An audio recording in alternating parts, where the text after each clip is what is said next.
예, 안녕하세요. 안녕하세요. 여기는 하늘본향 나그네 회중입니다. 내가 가본 천국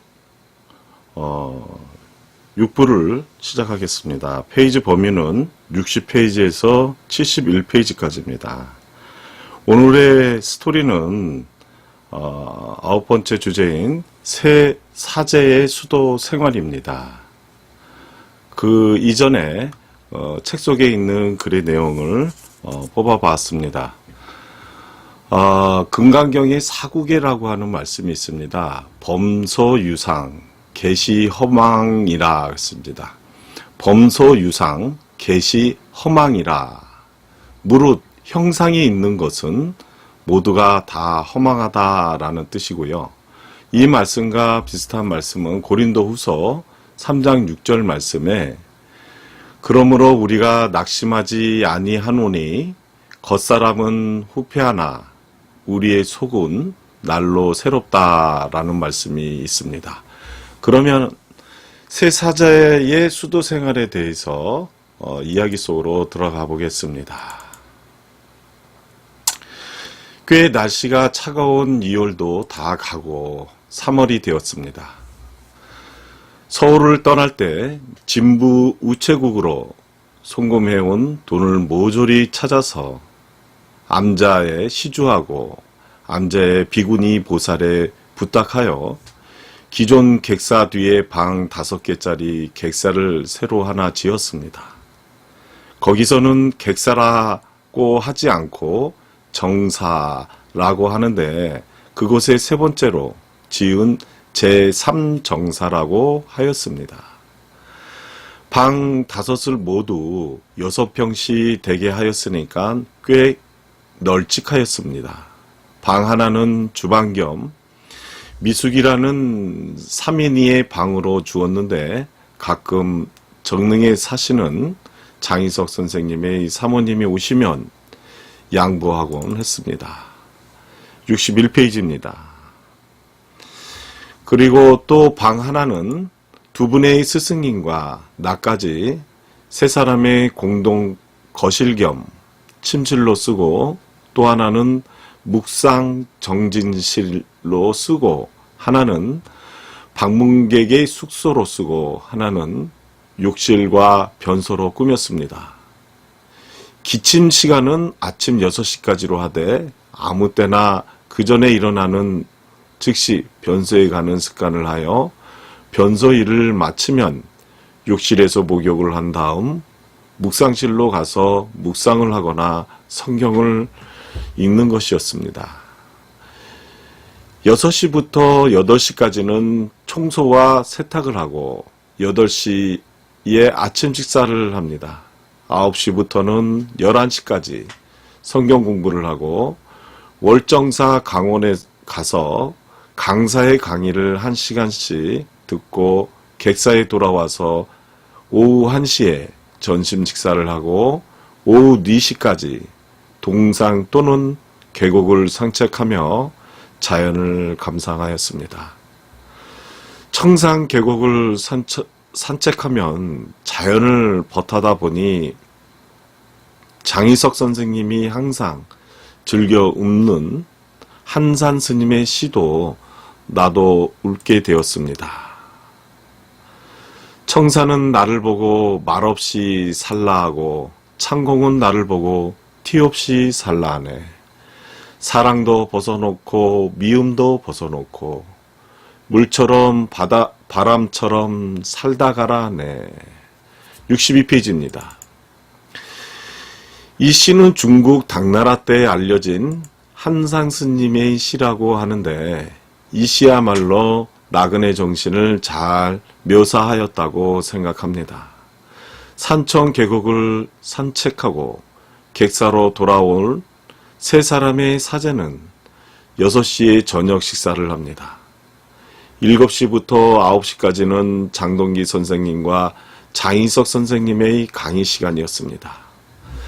장동기 선생님의 강의는 오직 성경 해석과 성경에 근거한 신앙에 대해서고 장희석 선생님은 성경을 주축으로 유교, 불교, 기독교 등 각종 종교의 유래와 역사 및 동서고금을 통하여 지리적으로, 정치적으로, 사회적으로 광범한 지식과 덕망의 냄새가 물씬 풍기는 강의를 하시는데 아무리 오랜 시간을 들어도 지루하지 않고 무궁무진 깊고 광범한 진리이므로 한번 들으면 감탄을 하지 않을 사람이 없었습니다.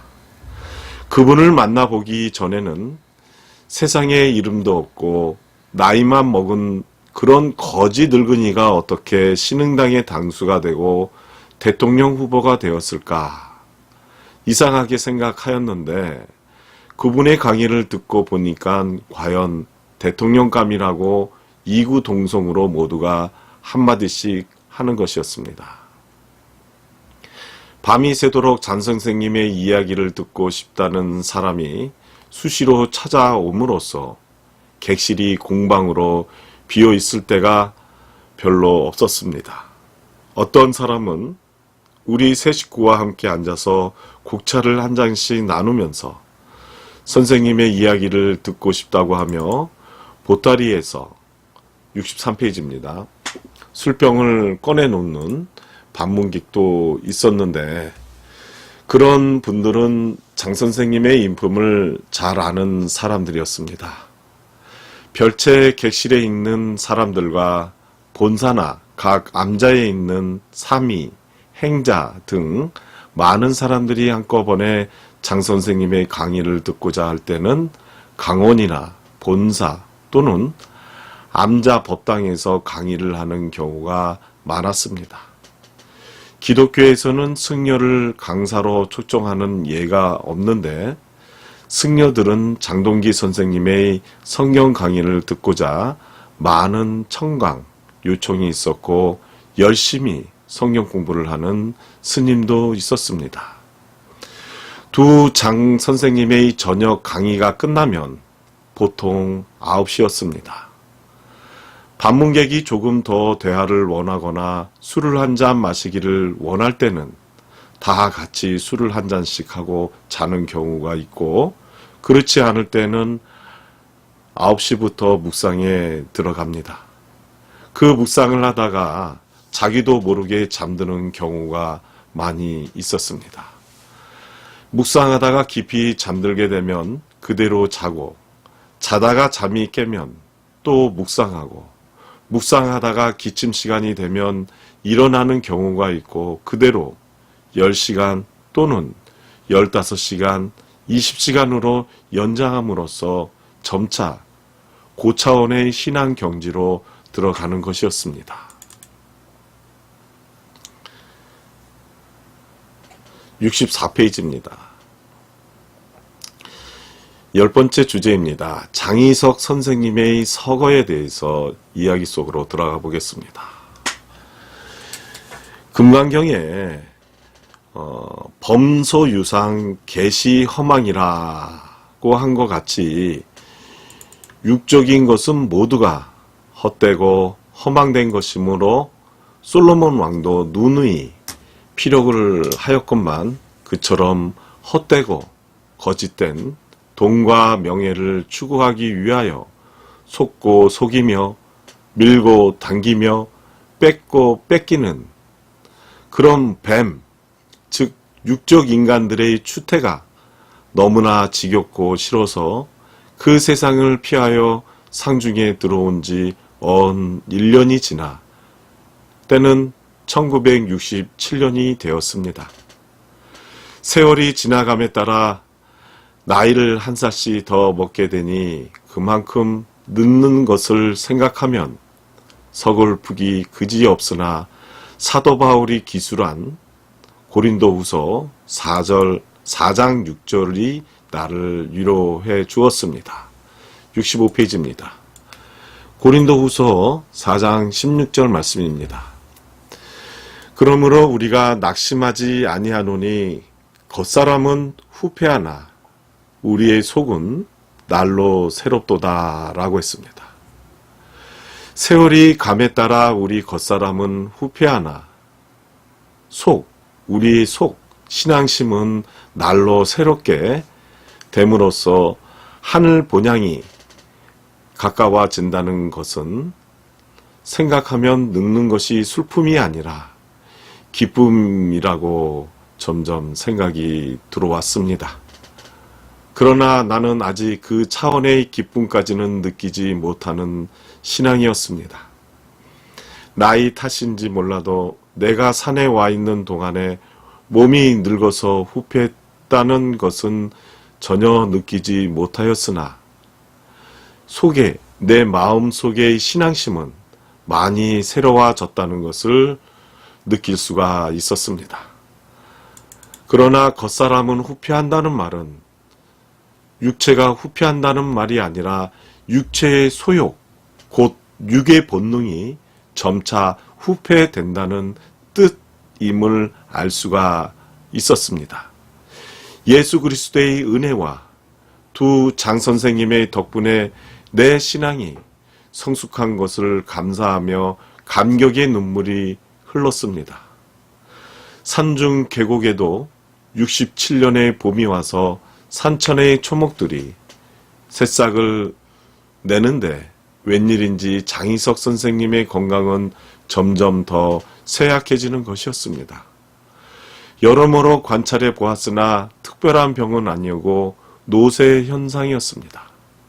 그 좋아하시던 술도 안 드시고 식사하시는 양이 전에 드시던 양의 반으로 줄었습니다. 66페이지입니다.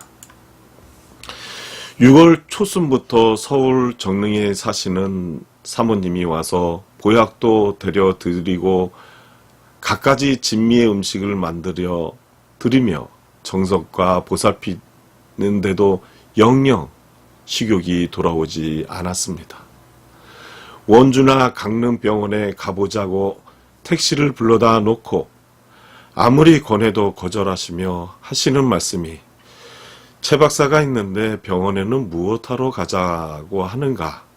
내 병은 병원에 갈 병이 아니라 본향에 가고 싶어서 생긴 향수병이니 본향에 가면 낫는다고 하시는 것이었습니다. 본사 강원에서 강령 초청을 해와도 강령 가실 기력이 없었습니다. 그러나 그 전부터 더 많은 시간, 즉 묵상을 하시는 것이었습니다. 7월 말인 오후 6시경이었습니다. 객사문 앞에서 당수님 하고 부르는 장동희 목사님의 음성이 들려왔습니다. 거실에 모여 앉아 선생님의 건강 문제를 논의하고 있던 세 사람, 장동기 선생님, 정릉 사모님, 그리고 나. 이 일제히 일어나서 장 목사님의 목소리가 남 문 쪽으로 갔습니다.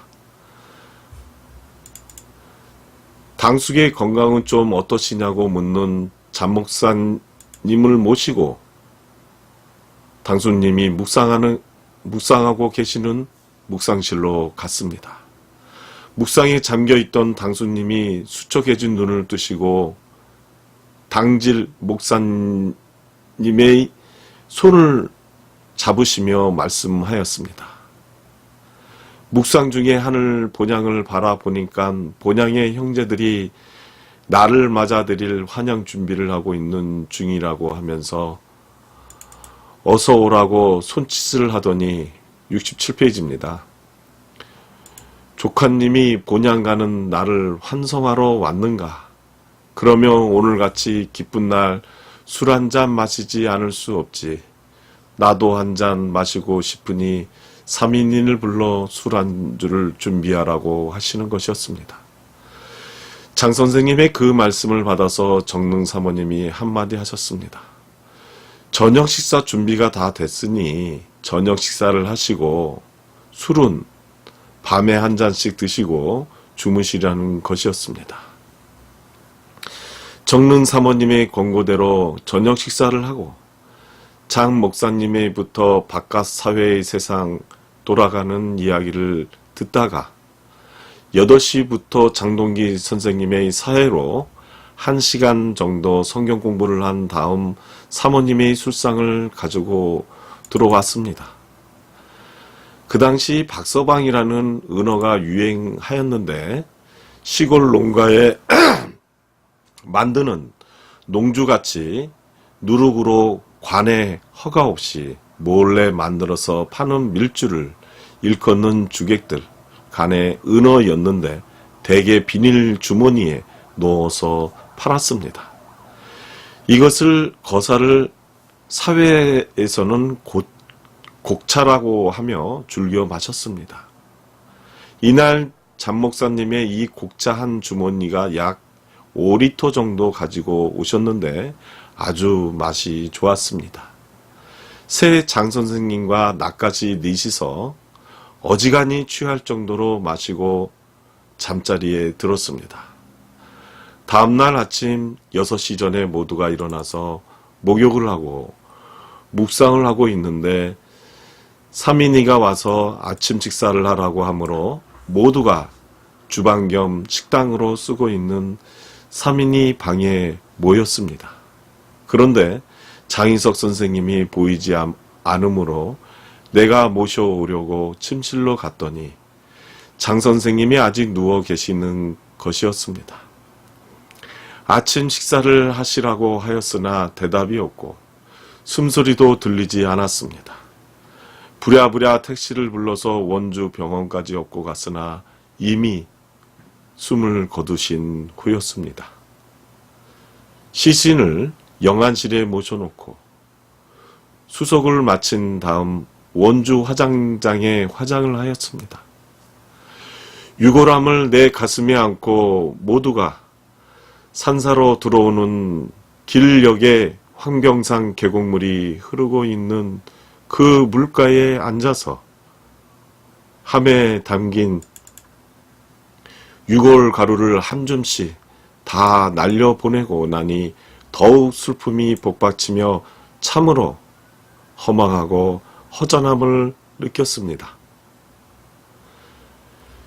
육신의 한 생애가 인생의 전부라면 정말 일장충몽이요. 헛되고 헛되며 슬픔과 고통이라는 것을 절실히 느꼈습니다. 이 짐승들보다 나을 것이 무엇인가?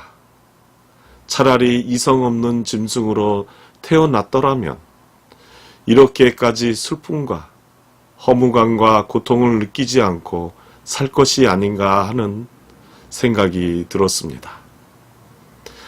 사람이 이 세상에 나올 때는 육신을 슬픔과 고통을 안고 왔다는 것을 다시금 깨닫게 하였습니다. 69페이지입니다. 생로병사가 모두가 고통이요 슬픔이 아닌가. 그러니까 육체들이 살고 있는 이 땅이 바로 지옥이고 육체가 곧 죄수복이라는 것을 깨닫게 되는 동시에 육체를 입고 이 땅에 살고 있는 우리가 육체의 본능을 죽여 없애기 전에는 모두가 죄인이라는 원리를 알았습니다. 이런 생각을 마음에 되새기며 암자의 객사로 돌아왔습니다. 밤이나 낮이나 선생님과 같이 기고해온 방에 들어서니 방 안에서는 여전히 스승님의 죄치가 풍기고 벽에는 가시님의 옷이 그대로 걸려 있었습니다. 어디선가 최병용 형제하고 부르는 가신이의 음성이 들려왔습니다. 어디서 들려오는 음성인가 정신을 가다듬고 귀를 기울였으나 높고 깊은 오대산의 정막이 감돌 뿐 아무 소리도 들리지 않았습니다. 나도 모르게 선생님하고 소리치며 울음을 터뜨렸습니다. 옆에 있던 장동기 선생님과 장동희 선생님 그리고 정릉 사모님이 이구동성으로 본향에 가서 만날 텐데 울기는 왜 울어 하시며 내 등을 쓰다듬어 주는 그분들의 눈에도 눈물이 서려 있었습니다. 3일 후에 장동희 선생님과 정릉 사모님은 각기 집으로 가시고 장동기 선생님과 나만 그 객사에 남아 있었습니다. 객사에 남아 있는 장 선생님과 나는 전에와 같은 일과로 수도에 정진하였습니다. 70페이지입니다. 두 장 선생님의 숙질 간의 우애도 극진하였고 두 분은 나를 친자식같이 사랑하셨습니다.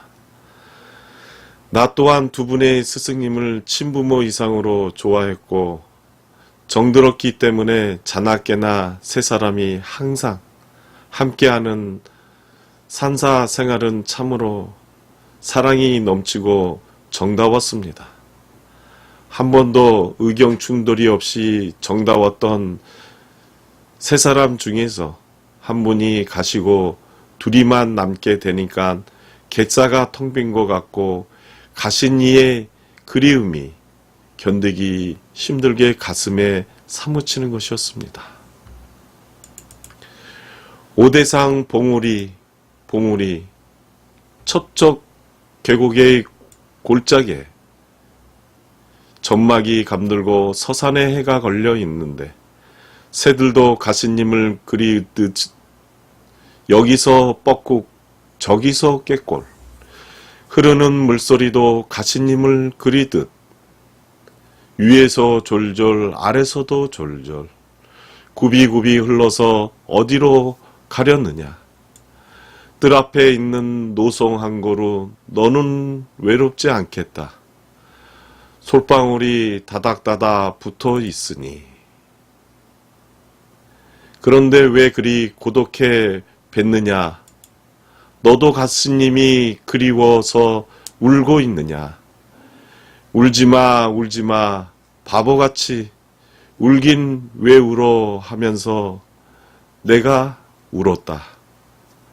적삼 소매로 눈물을 닦으며 객사에 돌아와 보니 미숙이는 암자에 갔는지 보이지 않고 거실로 갔으나 장동기 선생님도 보이지 않으므로 이방 저방 문을 열어 보았더니 묵상실에서 홀로 눈물을 흘리며 묵상을 하고 계셨습니다. 예, 이것으로 오늘 내가 가본 천국 새 자제의 수도 생활과 장희석 선생님의 서거에 대해서 말씀을 마치겠습니다. 청취해 주셔서 감사하고요.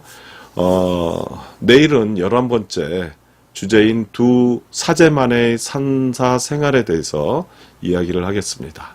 감사합니다.